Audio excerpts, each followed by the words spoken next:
고기잡이는 갈대를 꺾지 않는다라는 책에서 어린 형제가 미군으로부터 껌 한 통을 얻게 돼요.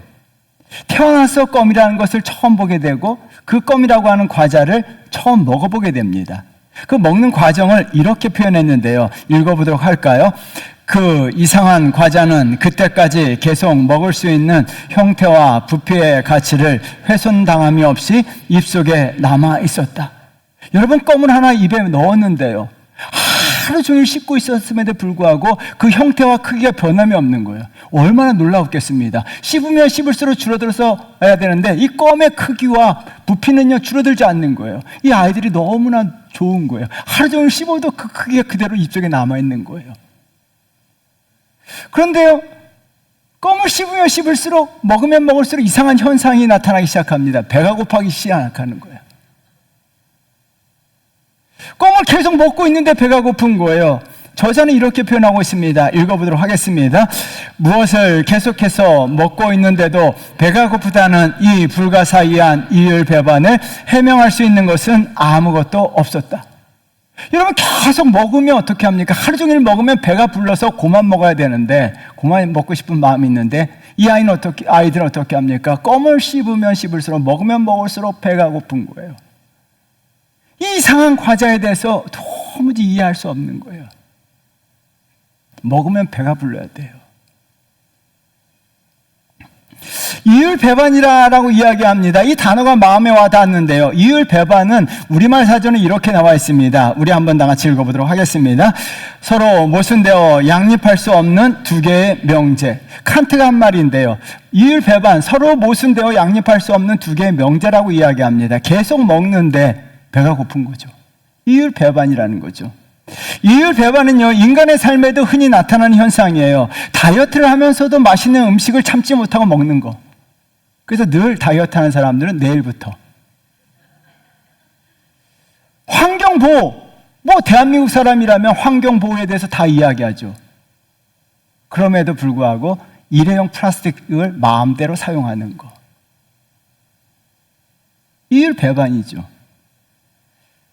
또한 사랑한다고 하면서 사랑하는 사람의 속을 다 뒤집어 놓는 거, 여러분, 다 이율배반이라는 거죠.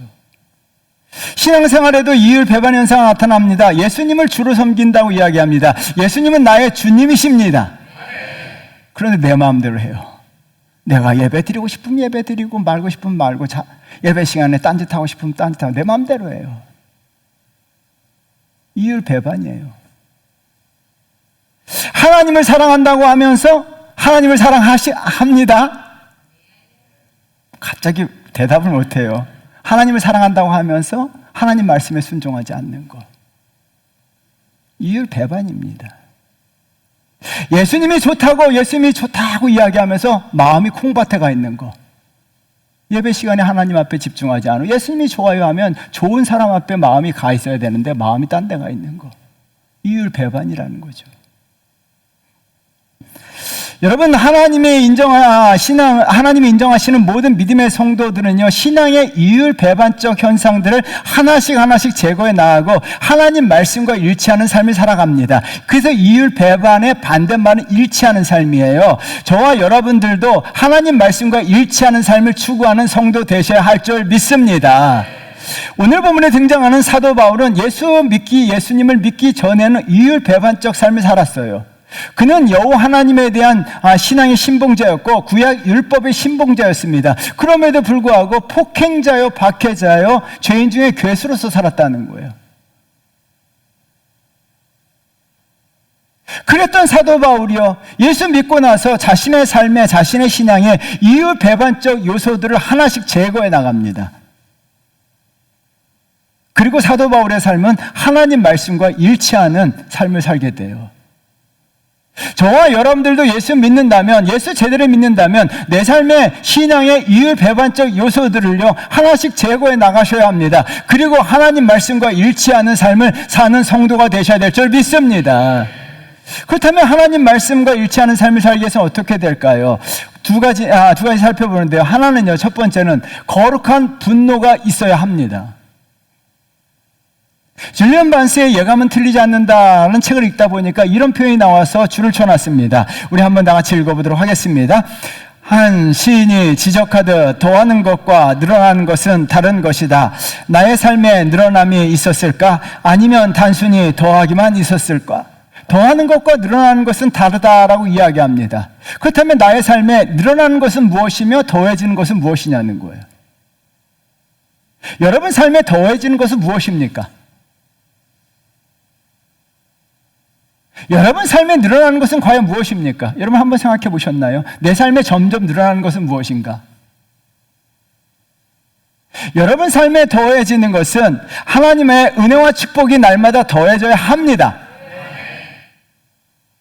반드시요 하나님의 은혜와 축복이 내 삶에 더해져야 되고, 내 삶에 늘어나는 것은 기쁨, 행복, 웃음, 거룩한 성품 같은 것들이 늘어나야 합니다. 그런데 한국 사람들은 자조적인 속기를 하죠. 삶에 늘어나는 게 두 가지라고 이야기해요. 뭘 것 같아요? 나이가 들면서 늘어나는 것은 배 둘레. 점점 배만 둘레가 늘어나기만 한다고, 인지만 늘어난다라고 이야기해요. 또 하나는 화. 참 나이가 들면서 많은 사람들이 화가 늘어나요. 짜증이 늘어나요.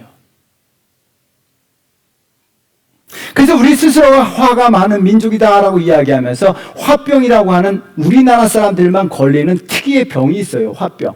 이 화병은 세계의학협회에도 화병이라고 하는 의학 명칭이 등재되어 있어요. 대한민국 사람들에게만 걸리는 특이한 병이죠. 여러분 화병 걸리셨습니까? 여러분 우리가 하나님 말씀과 일치하는 삶을 살기 위해서는요 화가 늘어나야 되는데, 그 화는요 단순한 화가 아니라 거룩한 분노가 되어야 합니다. 사도 바울은요 예수 믿기 전에 화가 많았던 사람이에요. 여러분 예수 믿기 전에 화가 많았던 사람이 예수 믿고 나서 그 화가 거룩한 분노로 전환되었어요. 여러분 저와 여러분들의 화가 거룩한 분노로 전환되어야 될 줄 믿습니다. 오늘 본문에서 사도 바울은 거룩한 분노를 드러내고 있는데요. 16절 말씀 읽어보도록 하겠습니다. 다 같이 읽겠습니다. 바울이 아덴에서 그들을 기다리다가 그 성에 우상이 가득한 것을 보고 마음에 격분하여, 여러분 마음에 격분하다, 이 격분하다라는 단어가 굉장히 중요한 단어입니다. 여러분 성경책에 꼭 동그라미 쳐놓으셔야 돼요. 헬라어로 표현했는데요, 이것은 한국말로 성나게 하다, 자극하다, 화를 돋우다라는 거예요. 화가 났다는 거예요. 화인데 어떤 화입니까? 이 단어가 왜 중요하냐면 구약 성경에서 이 단어가요 하나님과 관련돼서 사용된 단어예요. 지금 하나님께 사용된 그 단어를요 사도 바울은, 저자인 누가는요 사도 바울에게 그 단어를 사용하고 있다는 겁니다. 구약에서는요 하나님께서 이스라엘 백성들이 우상 숭배에 빠져 부도덕한 죄를 지었을 때 격분하셨어요. 시내산에서 금송아지를 만들어 숭배했을 때 격분하셨어요. 여러분 시편 읽어보도록 할까요? 106편 28절 29절입니다. 우리 한번 다 같이 읽어보도록 하겠습니다. 그대 또 부올에 바알과 연합하여 죽은 자에게 제사한 음식을 먹어서 그 행위로 주를 경노하게 함으로써 재앙이 그들 중에 크게 유행하였더라. 주께서 우상 숭배에 빠져서 부도덕한 행위를 알고 있는 이스라엘 백성들에게서 경노하셨다라고 이야기합니다. 이 경노라고 하는 단어가 오늘 사도 바울이 사용한 격분이라는 단어와 같은 단어입니다. 저자인 누가는요 이 단어를 사용함으로써 사도 바울이 느끼는 감정이 하나님이 느끼는 감정과 동일하다는 것을 강조하고 있는 거예요. 이 단어를 통해서요 그럼 거룩한 분노가 무엇인가를 분명히 구분하셔야 돼요. 일반적인 화와 거룩한 분노를 구분하셔야 되는데요, 거룩한 분노는요 하나님의 눈으로, 하나님의 마음으로, 하나님의 시각으로 바라봤을 때 허물, 잘못된 것이 보고 화를 내는 것이 거룩한 분노예요. 자기 기준으로 화가 난 것은요 화낸 거예요. 하나님의 기준으로, 하나님의 시각으로 잘못된 것을 바라봤을 때 느끼는 화가 거룩한 분노예요. 그러므로 거룩한 분노는 어떻게 합니까? 가치가 있다는 거예요. 하나님 나라 가치 있는 분노라는 거예요. 근데 일반적인 화는 가치가 없어요. 자기 욕심 때문에 사람들이 화를 내죠. 그리고 무엇 때문에? 자존심 때문에. 요즘 자존심 앞에는요, 항상 들어가는 단어가 있어요. 쓸데없다. 자존심은 쓸데없는 거예요. 그 쓸데없는 자존심이란, 우리 누구나 다 쓸데없이 자존심이다라고 쓸데없는 자존심이라고 이야기합니다. 그런데 어떻게 합니까? 많은 사람들이 쓸데없는 자존심에 조금만 스크러치가 난다면, 상처가 난다면 바로 화를 내요.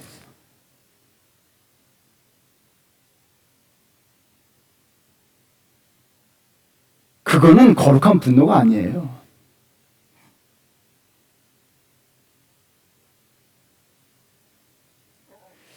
여러분, 거룩한 분노는요, 거룩한 분노와 화를 구분하셔야 돼요. 하나님의 시각으로 바라봤을 때 잘못된 것을 보고 느끼는 화가 거룩한 분노예요. 근데 저자인 누가는요, 그리스도인이라면 거룩한 분노가 당연히 있어야 된다는 것을 강조합니다. 헬라어 성경을요, 헬라어 성경을 그대로 직역한 영어 성경 번역이 NASB예요. 우리 한국 사람들은 NIV를 많이 보는데요. NASB는요, 마음이 격분하여를 이렇게 번역했습니다. 우리 한번 다 같이 읽어보도록 할까요? 한국말로 읽겠습니다. 그의 영이 그 내면에서 분노하고 있었다. 여러분, 그래서 his spirit이라고 하는 단어가 첨가되었는데요. 영어 스피릿이라고 하는 영혼이라는 이야기 하는데요. 그 영혼, 거듭난 사도 바울의 영혼, 거듭난 영혼이라고 하는 것을 강조하는 거예요. 거듭난 영혼이라고 한다면, 예수 그리스도의 보혈의 피로 거듭난 영혼이라고 한다면 당연히 거룩한 분노가 있다는 것을 강조한 거예요. 저와 여러분들도 예수 그리스도의 피로 거듭난 영혼인 줄 믿습니다. 저와 여러분들도 예수 그리스도의 보혈의 피로 거듭난 줄 믿습니다. 거듭난 영혼이라면 당연하게 하나님의 말씀에 어긋나고 죄와 우상에 가득한 것을 보고 우상이 넘치는 것을 보고 거룩한 분노가 느껴야 된다는 거예요. 하나님의 거룩한 백성들, 예수 그리스도의 보혈의 피로 거듭난 영혼이라면 당연하게 거룩한 분노를 느껴야 된다는 거예요. 일반적인 화를 내는 것이 아니에요. 저와 여러분들은 거룩한 분노를 내는 성도가 되어야 될 줄 믿습니다. 여러분, 거듭난 영혼들은요, 다 거룩한 분노를 했어요. 예수님께서 성전이 장사꾼들의 도굴이 되자 분노하셨어요. 모세는요, 이스라엘 백성들이 금송아지를 만들었을 때 하나님을 제대로 섬기지 못했을 때 분노했어요.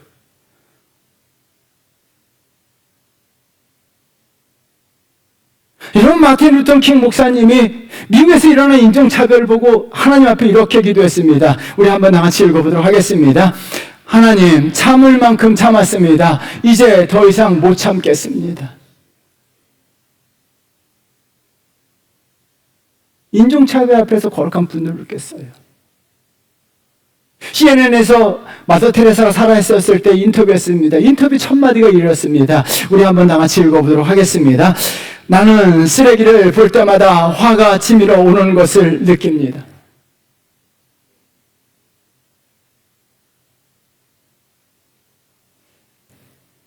여러분, 세상이 쓰레기화 되고 하고 쓰레기 같은 인간들이 넘쳐남으로 말미암아 화가 치밀어 올랐다라고 이야기해요. 모든 믿음의 사람들은요, 하나님의 눈으로 받았을 때 우상이 가득한 것을 보고 분노합니다. 죄악에 무너진, 탐욕에 무너진 것을 보고 분노했다는 거예요. 그렇다면 그리스도인들이 이 땅에 어떻게 살아갈까요? 이 땅에도 우상이 난무합니다. 통일교. 그 여자가 자기를 독생녀라고 이야기해요. 여러분, 독생자는 예수 그리스도 한 분밖에 없는 줄 믿습니다. 여러분, 독생자는 예수 그리스도 한 분밖에 없음에도 불구하고 자기를 독생녀라고 주장하면서 통일교가 정치와 연합해서 이 땅을 통일교화시키려고 하고 있어요. 신천지들이.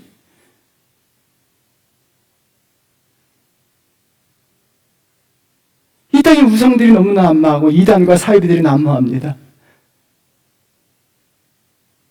통일교와 이단, 신천지 같은 것들은, 하나님의 교회 같은 것들은요, 어떻게든지 이 민족을 자기화시키려고 발버둥치고 있는데요.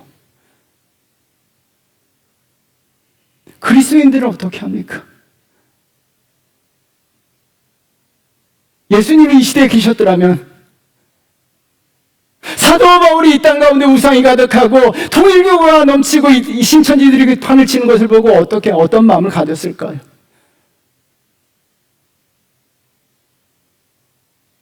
그리스도인들이 너무 잠잠하고 살아가고 있지 않나 생각이 들어요.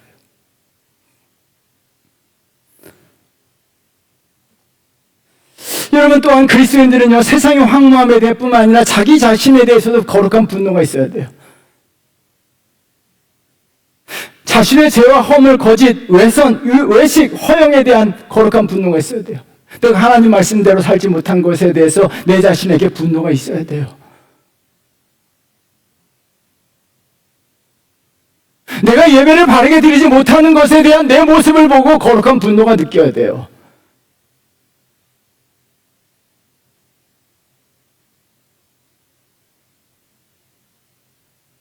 여러분, 거룩한 분노가 나 자신에게도 나타나야 돼요.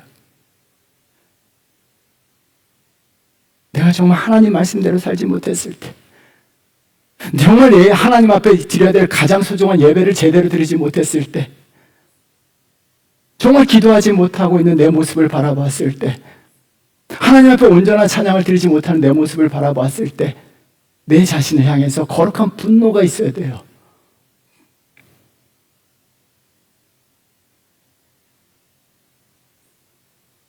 그렇다면 왜 거룩한 분노를 해야 될까요? 거룩한 분노는요, 영적인 변화를 위한 시도가 있기 때문이에요. 17절 말씀 우리 한번 나같이 읽어보도록 할까요? 회당에서는 유대인과 경건한 사람들과 또 장터에서는 날마다 만나는 사람들과 변론하니. 여러분, 한국 성경에는 생략되어 있지만 헬라어 성경과 영어 성경에는 so라고 하는 그러므로 그래서라고 하는 단어가 문장 맨 앞에 나와 있습니다. 16절의 결과가 17절이라는 거예요. 16절에서 마지막에 어떻게 합니까? 마음이 격분한 거예요. 거룩한 분노를 느낀 거예요. 사도 바울이 거룩한 분노를 느끼자 17절에서 어떻게 합니까? 아테네에서 만난 사람들에게 예수 그리스도를 증거하고 있는 거예요. 복음을 증거하고 있는 거예요. 우상이 가득한 땅을 보면서 사도 바울은 가만히 있을 수가 없습니다. 거룩한 분노를 느끼고 그 땅을 향해서 기도하면서 그 땅을 향해서 복음을 증거하고 있는 거예요. 예수 그리스도를 전하고 있는 거예요. 여러분, 마찬가지입니다. 우상이 가득한 것을 보고 분노하게 되면요, 이 땅 가운데 우상이 가득한 것을 보고 이단들이 판치는 것을 보면 우리 마음에 분노가 있어야 돼요. 그러면요, 우리가 큰 것을 하지 못한다 할지라도 그러면 그래도 기도를 해도 해요. 하나님여, 이 땅의 황무함을 고쳐주옵소서. 하나님여, 죄악에 무너진 이단들과 이단들이 판을 치는 이 민족을 하나님 붙들어 주옵소서. 그래도 기도를 해도 해요. 기도를 해도 하고요, 한 영혼이라도 정말 복음의 한 영혼인에게도 진짜 진리의 복음, 예수 그리스도만이 유일한 독생자이신 줄 믿습니다. 여러분, 예수 그리스도 독생자, 유일한 독생자, 그분을 한 영혼이라도 전할 수밖에 없다는 거예요. 우리가 거룩한 분노를 느낄 때, 그래서 소라고 하는 단어가 우리 인생 가운데 나타나는 거예요. 거룩한 분노를 느끼지 못하면요, 이 소가 나타나지 않아요.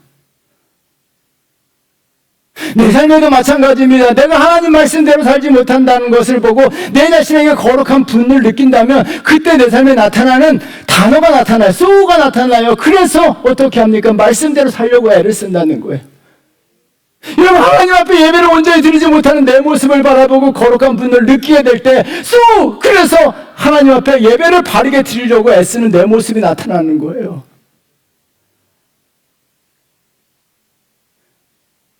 여러분, 우리가 이 땅의 황무함을 보면서 저는 안타까울 때가 너무나 많아요.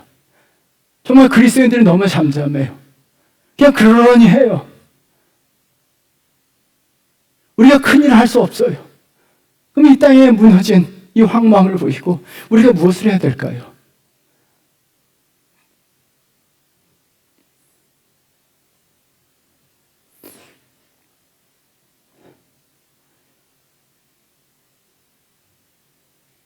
거룩한 분노가 있어야 돼요.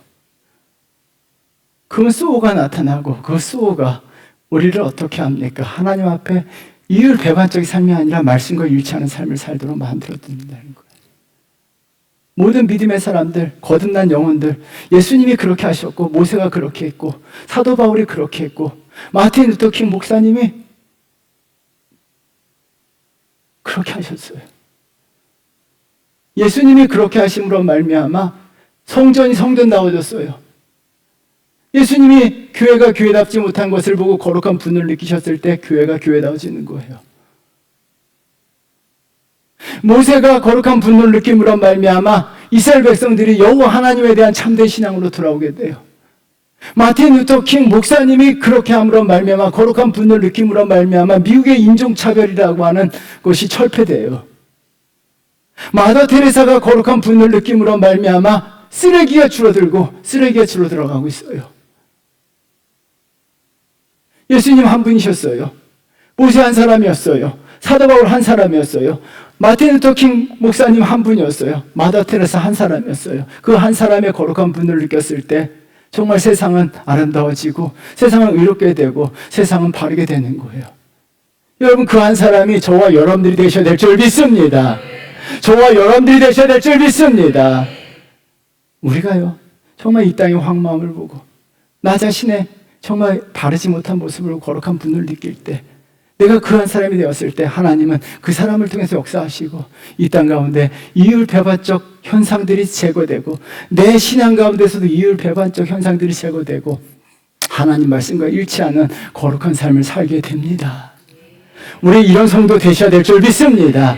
우리 이런 성도 되셔야 합니다. 두 번째는요, 거룩한 삶을 사셔야 합니다. 프랑스 작가 조르주 상드가요, 이런 말을 남겼어요. 우리 한번 같이 읽어보도록 할까요? 삶이라는 책에서 한 페이지만 찢어낼 수는 없다. 이분은 이야기합니다. 인간들은 모두 삶이라고 하는 책의 저자들이라고 하는 거예요. 이미 많은 내용을 쓰신 분들이 계세요.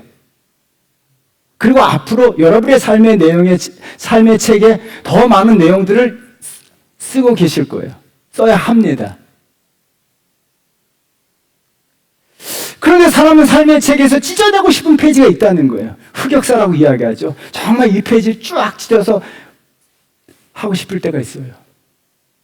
근데 그 페이지를 찢어낼 수가 없다는 거예요. 사람들은 찢지 못하기 때문에 자신의 삶의 책의 내용을요, 아름답게 포장해서 사람들에게 과장해서 이야기합니다. 줄리안 반스의 예감은 틀리지 않는다 책을 읽다 보니까 이런 문장이 나와요. 우리 한번 나같이 읽어보도록 하겠습니다. 우리는 살면서 우리 자신의 인생 이야기를 얼마나 자주 할까? 그러면서 얼마나 가감하고 윤색하고 규모의 가지를 쳐내는 걸까? 여러분, 대다수 사람들은 자신의 이야기를 합니다. 자신의 삶의 책의 이야기를 막 사람들에게 떠들면서 이야기합니다. 그런데 그 책의 내용을 어떻게 합니까? 가감하게 되고 윤색하게 되고 아름답게 꾸민다는 거예요. 그래서 여러분, 다른 사람들의 막 과거 얘기해봐야, 들어봐야 그 사람이 다 각색한 이야기예요. 쳐낼 건 다 쳐내고 좋은 이야기, 자기 편한 대로 이야기한 거예요. 그러나 아무리 윤색하고 아무리 더하고 아무리 빼고 아무리 아름답게 포장을 해도요, 포장을 하면 사람들 와! 라고 감동하고 감사하고 와 멋지다 라고 이야기할지 모르지만 하나님은요, 원본 그대로 보신다는 거예요.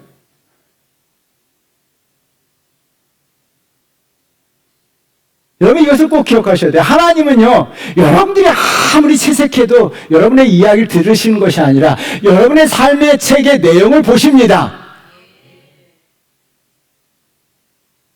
누가 얘기를 해볼까요? 하나님은요, 여러분의 삶의 책의 내용을 보십니다. 그렇다면요, 여러분의 삶의 책의 내용은 무엇으로 기록되어 있나요? 온통 흑역사인가요? 다 찢어내고 싶은. 아니요, 좋아요. 지금까지 삶의 책의 내용은 형편없어도 흑역사에도 상관없어요. 그렇다면 오늘부터 여러분의 삶의 책의 내용에 무엇을 기록하기 원하시냐는 거예요. 어떻게 기록되길 바라냐는 거예요. 아침에 밥 먹었다, 낮잠을 잤다, TV 봤다, 점심 먹었다, 또 TV 보고 유튜브 좀 보다가 저녁을 먹었다, 그리고 피곤해서 일찍 잤다. 다음날 아침에 일어났다. 늦게까지 잠을 자다가 아침과 점심을 먹고 운동 조금 하다가 산책하다가 늦은 오후에 밥을 먹고 TV 보다가 유튜브 보다가 잠들었다. 여러분의 인생의 책이 참 아름답습니다. 이렇게 쓰면요.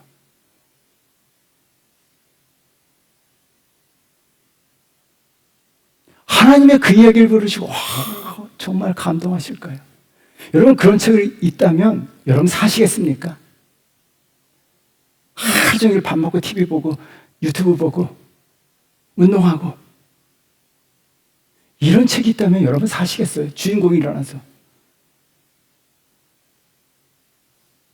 여러분 앞으로 인생의 책을 어떻게 기록되어 있냐는 거예요. 무엇을 기록하냐는 거예요.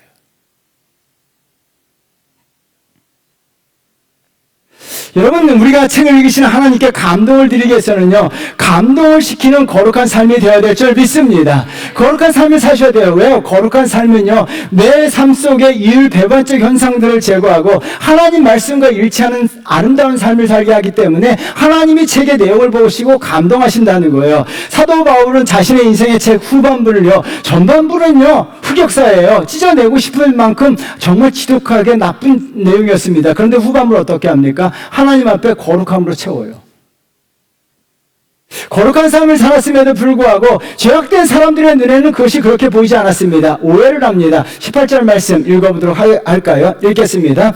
어떤 에피크로스와 스토아 철학자들도 바울과 쟁론할세 어떤 사람은 이르되 이 말쟁이가 무슨 말을 하고자 하느냐 하고 어떤 사람은 이르되 이방신들을 전하는 사람인가 보다하니 이는 바울이 예수와 부활을 전하기 때문이러라. 사도 바울을 말쟁이라고 이야기합니다. 이 말쟁이의 동그라미를 크게 쳐놓으셔야 됩니다. 이 말쟁이 쉬운 성경은 수다쟁이다라고 이야기하고요. 이 말쟁이라고 하는 헬라어 단어는요 두 가지 단어의 합성어예요. 씨앗과 넘겨주세요. 씨앗과 씨앗이란 단어와 모으다 수집하다란 단어의 합성어입니다.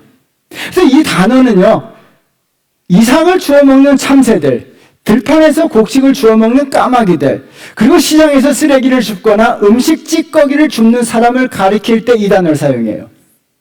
이 단어를 사용함으로 말미암아 사도 바울이요 시장 바닥에 굴러다니는 시장 사람들이 하는 이야기를 주어서 시장 사람들이 이야기하는 것을 주어서 그것을 전하는 사람이다라고 비하하고 있는 거예요. 이 말쟁이가 헬라어에서 굉장히 나쁜 말이죠. 시장 사람들이, 시장에서 흔히 하는 사람들의 이야기를 다 주워 모아서 그것이 마치 자기가 경험한 것처럼 떠드는 사람들, 그게 말쟁이에요. 그런데 사도 바울은 지식의 찌꺼기를 말하는 말쟁이에 불과했냐는 거죠. 아니라는 거예요. 아니라는 증거가 두 가지입니다. 하나는요, 사도 바울이 말쟁이가 아닙니다. 하나는 사도 바울의 반응인데요. 사도 바울은 말쟁이라고 하는 단어를 사용했음에도 불구하고 아무런 반응을 보이지 않아요. 왜요? 자신이 말쟁이가 아니었기 때문에. 여러분, 상대방이 비하하는 말에 예민하게 반응하는 것은 자신이 그렇다는 것을 인정하는 거예요. 너 그랬잖아. 와! 이런 사람들 보면요, 스스로 인정하는 거. 사도 바울은요, 나는 말쟁이가 아니기 때문에 어떻게 합니까? 아무리 비하하고 손가락질해도 끔찍하지 않아요. 끔찍하지 않아요. 반응하지 않아요. 여러분, 이것을 우리가 좀 배울 필요가 있어요. 조금만 자기에 대해서 이야기하면요, 막 부들부들 떠는 분들이 계세요. 그것은 스스로 자기가 그런 사람이라는 것을 인정하는 거예요. 인정하는 거. 사도 바울은 말쟁이가 아니기 때문에 아무런 반응을 보이지 않아요. 다른 하나는요, 사도 바울은 주워들은 이야기가 아니라 직접 체험한 얘기예요. 사도 바울은 부활하신 예수 그리스도를 직접 만나고 경험했습니다. 그 이야기를 하는 거예요. 여러분, 사도 바울은 주워들은 이야기를 전하는 사람이 아니었습니다. 시장 바닥에 굴러다니고는 주워들은 이야기를 했던 것이 아니에요. 자신이 직접 경험하고 자신이 직접 체험했던 부활하신 예수 그리스도를 전한 것입니다. 여러분, 참으로 안타까운 게 뭐예요? 한국 사람들의 말쟁이들이 너무나 많아요. 유튜브에서 주워들은 이야기, 자신이 전혀 경험하지도 못하고 알지 못하는 사람들에 대한 이야기를요, 마치 자기가 경험하고 체험한 것처럼 떠버리는 사람들이 있어요. 유튜브를 통해서 카톡에다 주워 날리는 사람도 있어요.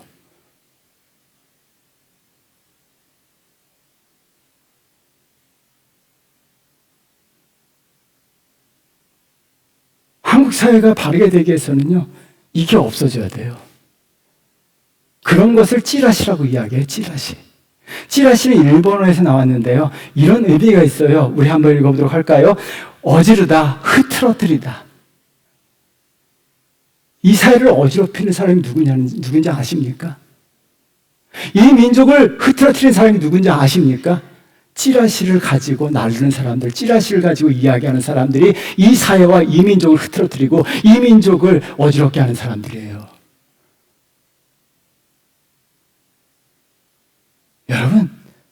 여러분들이 경험하지 않았더라면,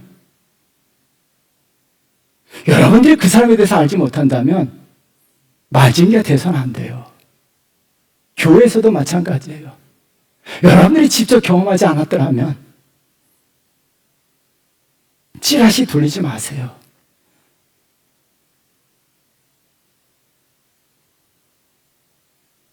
그것이 내가 교회를 어지럽히고 이 민족과 이 사회를 어지럽히는 거예요.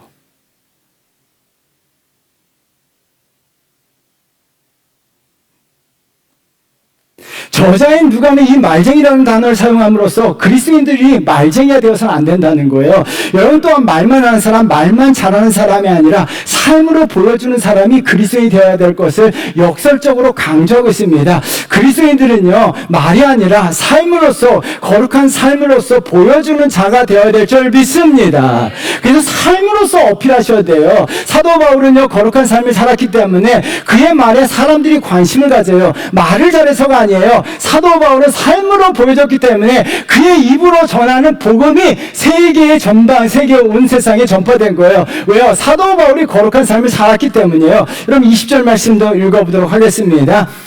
내가 어떤 이상한 것을 우리 귀에 들려주니 그 무슨 뜻인지 알고자 하노라 하니, 사도 바울이 말만 잘했더라면, 쓰레기장에서 시장에서 주워들은 말 가지고 전했더라면 아무도 사도 바울의 말에 관심을 갖지 않았을 거예요. 사도 바울은요, 자신이 경험하고 체험한 예수 그리스도에 대한 부활의 소식을 전했을 때 자신의 삶을 통해서, 거룩한 삶을 통해서 전했기 때문에 그 모습을 보고 사람들은 그의 이야기에 귀담아 들은 거예요.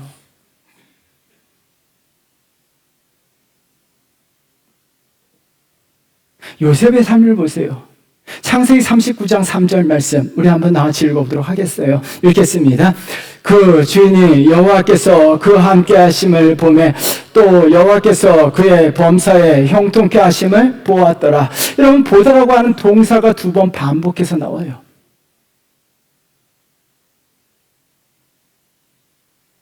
애굽 사람 보디발이 요셉이 하는 말을 듣고, 요셉이 말 잘하는 것을 듣고 듣다라고 하는 동사가 나오지 않아요.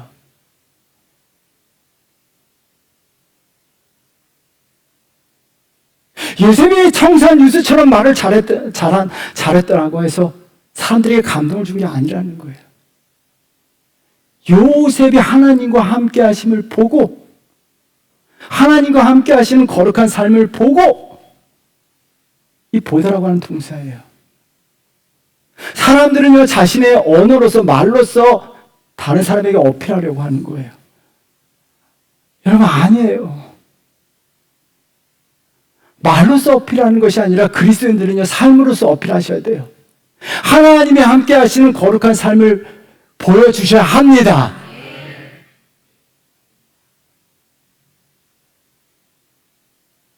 왜 그리스도인들이 세상에 욕을 먹어요? 교회 다니는 사람 하면 말 잘하는 사람으로서 세상 사람들이 인정을 해요. 참 말 잘한다.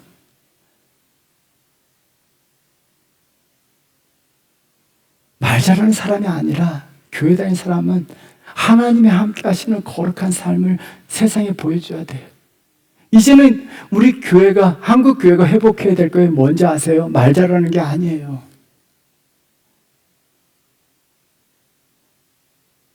하나님이 함께 하시는 거룩한 삶을 여러분 직장에서 사람들에게 보여주셔야 합니다. 왜 이것이 중요할까요? 여러분 4절 말씀 읽어보도록 하겠습니다.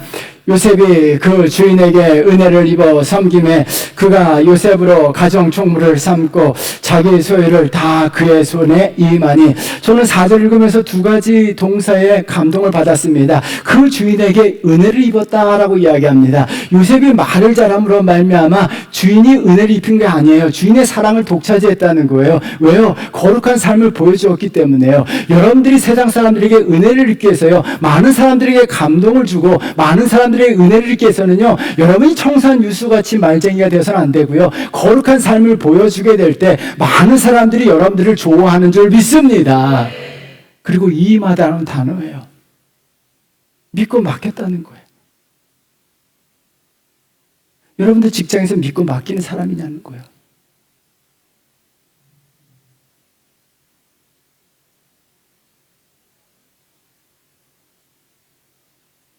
여러분 세상에서 여러분들에게 다 믿고 맡기냐는 거예요.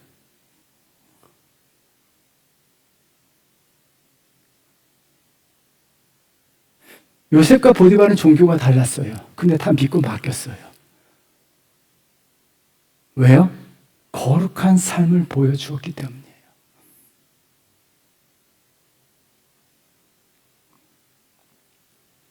주님은 우리가 거룩한 삶을 살기를 바라시고 거룩하게 하시기 위해서요, 십자가 지셨는데, 히브리서 13장 12절 말씀 우리 한번 나같이 읽어보도록 할까요?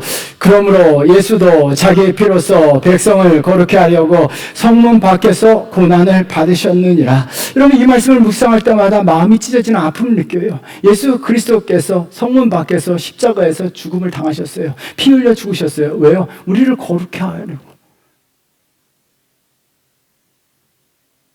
그렇다면 우리가 어떻게 살아가야 되냐는 거예요. 그리스도인들이 어떻게 살아가냐는 거예요. 그래서 베드로가 이렇게 말을 합니다. 우리 한번 다 같이 읽어보도록 하겠습니다. 이 모든 것이 이렇게 풀어지리니 너희가 어떠한 사람이 되어야 마땅하뇨? 거룩한 행실과 경건함으로. 어떠한 사람이 되어야 마땅하냐는 거예요. 거룩한 행실과 거룩함으로. 저의 간절한 소망, 저를 비롯해서 우리 주원교회 성도들이 이 시대 요셉이 되어서 거룩한 행실로서 정말 이 사회에 아름답게 하고 그런 시작점이 되었으면 좋겠습니다. 이런 성도가 되었으면 좋겠습니다. 말을 잘하는 거 아니에요. 말을 못해도 돼요. 거룩한 삶을 보여주는 삶을 살게 되면 그거 자체가 내 삶을 이율배반적인 것을 제거하고 하나님 말씀과 일치하는 삶을 사는 거예요. 여러분이 거룩한 삶을 살아간다면 여러분의 인생의 책은요, 하나님을 읽으실 때 감동하시고 하나님이 감동하시고 하나님이 기뻐하시고 여러분의 책을 읽고 하나님 너무나 기뻐하시는 그런 삶의 책을 완성하게 되는 거예요. 이 책을 완성하시기를 주의 이름으로 축원드립니다. 사랑하는 성도 여러분, 이율배반적 현상들이 우리 삶의 신앙에도 나타나요. 제거하셔야 돼요. 정말 하나님을 사랑한다고 하면 하나님을 사랑하는 사람답게 사셔야 되고 말씀과 일치하는 삶을 살 수 있도록 애쓰고 노력하셔야 돼요. 그러기 위해서는요, 거룩한 분노가 있어야 돼요. 화는 내지 마시고 화는 줄이셔야 돼요. 화는 점점 줄이셔야 되고 거룩한 분노를 늘리셔야 돼요. 따라하겠습니다. 화는 줄이자. 크게 하겠습니다. 화는 줄이자. 거룩한 분노는 늘리자. 아멘. 화내나 볼 거야. 교회 와서도 거룩한 분노하는 거는 제가 박수 쳐드리지만 화내면 안 돼요. 여러분, 거룩한 분노가 있게 됐을 때 이 땅의 우상과 이단과 사이비들이 난무하는 것을 보고 거룩한 분노를 느껴야 되고 자기 죄악에 대해서 거룩한 분노를 느끼셔야 돼요. 그리고 우리가 말쟁이가 아니라 주어들은 이야기 그냥 다 버리세요.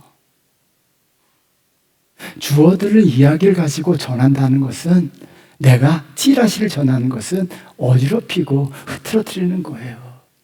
정말 민족을 사랑하고 이 나라를 사랑하고 교회를 사랑한다면 없어져야 될 게 찌라시예요. 우리는 내가 직접 경험하고 눈으로 똑똑히 보지 않았더라면 안 돼요. 말쟁이가 아니라 거룩한 삶을 통해서 보여주는 자가 되셔야 돼요. 이런 성도 되셔서 여러분의 삶의 책이 하나님을 감동시키는 내용으로 가득 채워지기를 주의 이름으로 축원드립니다. 우리 찬양하겠습니다.